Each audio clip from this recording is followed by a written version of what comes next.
Assalamualaikum warahmatullahi wabarakatuh.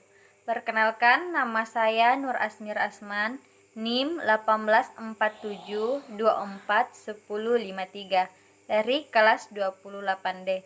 Pada kesempatan kali ini saya akan menjelaskan materi tentang pendidikan IPSD. Adapun materi pertama yaitu analisis kurikulum. Mata pelajaran Matematika kelas 11 semester 1. Standar kompetensi. Menggunakan aturan statistika, kaidah pencacahan, dan sifat-sifat peluang dan pemecahan masalah. Kompetensi dasar dan indikator. Membaca data dalam bentuk tabel dan diagram batang, garis, lingkaran, dan agif. Membaca sajian data dalam bentuk diagram garis, diagram lingkaran, dan diagram batang. Mengidentifikasikan nilai suatu data yang ditampilkan pada tabel dan diagram. Materi pembelajaran: statistika, diagram lingkaran, agif, histogram. Kegiatan pembelajaran: mengamati dan mengidentifikasikan tentang data-data di sekitar sekolah.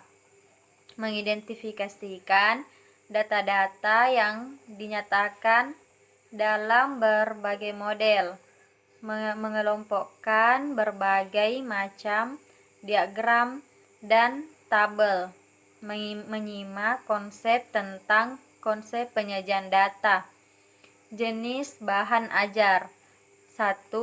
Buku paket, 2. LKS. Judul statistika. Kompetensi dasar dan materi pembelajaran. Membaca data dalam bentuk tabel dan diagram batang, garis, lingkaran, dan agif. 1. Penyusunan data. Dalam statistika, data harus diurutkan dari data terkecil ke data terbesar. Hal ini dilakukan untuk memudahkan penyajian dan analisis data.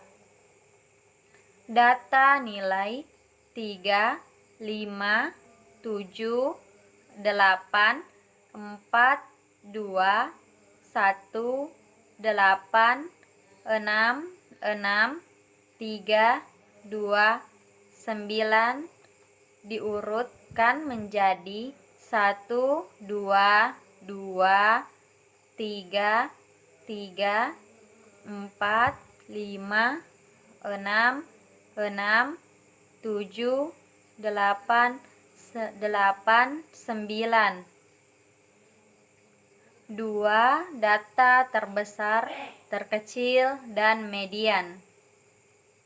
Sekali data telah terurut, maka dengan mudah kita menentukan nilai data terbesar dan data terkecil.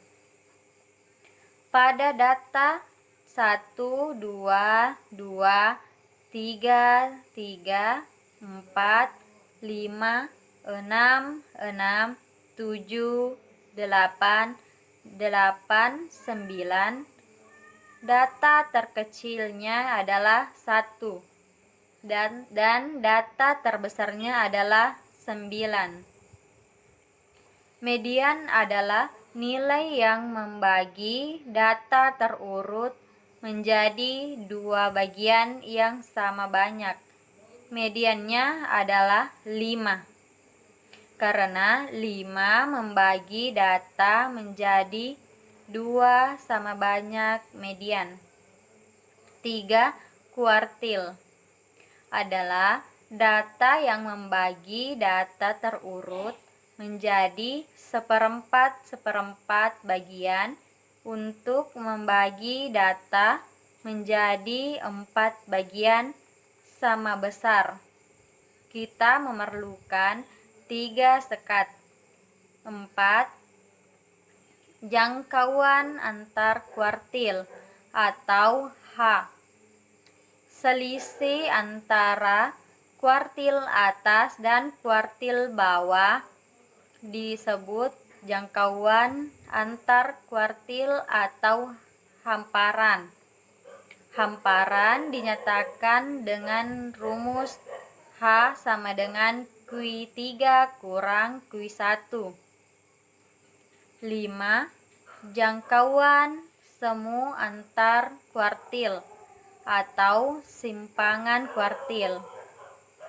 Setengah dari hamparan tersebut jangkauan semi antar kuartil atau simpangan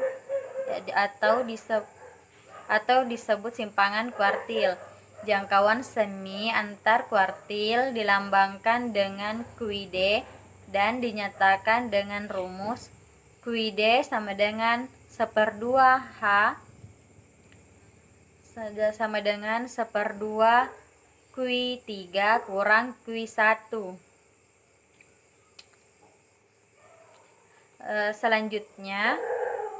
Materi selanjutnya itu analisis kurikulum dan silabus SD. Analisis kurikulum dan silabus SD. 1. Istilah kurikulum yang digunakan sekolah.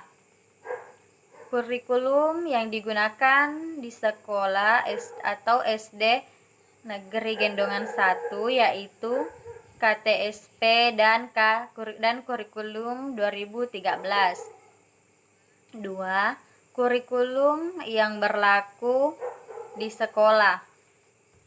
Kurikulum yang berlaku di SD Negeri Gendongan 1 adalah KTSP dan K13. Di SD Negeri Gendongan 1 diberlakukan untuk kelas 2, kelas 3, kelas 5, dan kelas 6. Sedangkan K13 di SD Negeri Gendongan 1 diterapkan untuk di kelas 1 dan kelas 4. 3. Landasan kurikulum yang berlaku di sekolah. A. Landasan yuridis. Pancasila dan Undang-Undang Dasar 1945, Undang-Undang Nomor 20 Tahun 2003 tentang Sistem Pendidikan Nasional, Peraturan Pemerintah Nomor 19 Tahun 2005, dan Peraturan Menteri Pendidikan Nasional Nomor 22 Tahun 2006 tentang standar isi. B. Landasan filosofi. Landasan yang mengarahkan kurikulum kepada manusia apa yang akan dihasilkan kurikulum.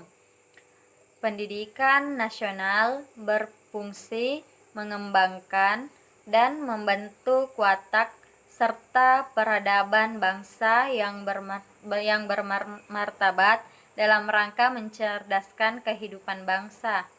Undang-Undang Republik Indonesia Nomor 20 Tahun 2003 tentang Sistem Pendidikan Nasional. C. Landasan empiris. Semua negara dan bangsa yang besar dari segi geografis, suku bangsa, potensi ekonomi, dan beragamnya kemajuan pengembangan dari satu daerah ke daerah yang lain. D. Landasan teoretik. Memberikan dasar-dasar teoretik pengembangan kurikulum sebagai dokumen dan proses.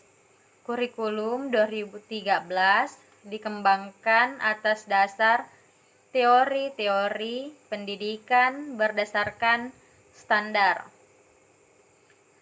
Landasan konseptual. Relevansi pendidikan atau link and match. Kurikulum berbasis kompetensi dan karakter. Pembelajaran kontekstual, pembelajaran aktif, dan penilaian yang valid. Penekanan dalam pembelajaran kurikulum telah menekankan pembelajaran yang mencakup 3 ranah, yaitu afektif, kognitif, dan psikomotorik. Hal ini terlihat dari visi, misi, dan tujuan kurikulum. Orientasi pembelajaran pada kurikulum tidak hanya terfokus pada satu ranah saja, yaitu kognitif saja, afektif saja, atau psikomotorik saja. Bimbingan konseling untuk membantu menumbuhkan sikap, keterampilan, maupun pengetahuan anak supaya lebih baik lagi. Pramuka untuk melatih kedisiplinan atau afektif atau sikap dan keterampilan siswa. Pengetahuan siswa juga semakin bertambah melalui kegiatan perlombaan pramuka. Itulah materi yang sempat saya sampaikan. Assalamualaikum warahmatullahi wabarakatuh.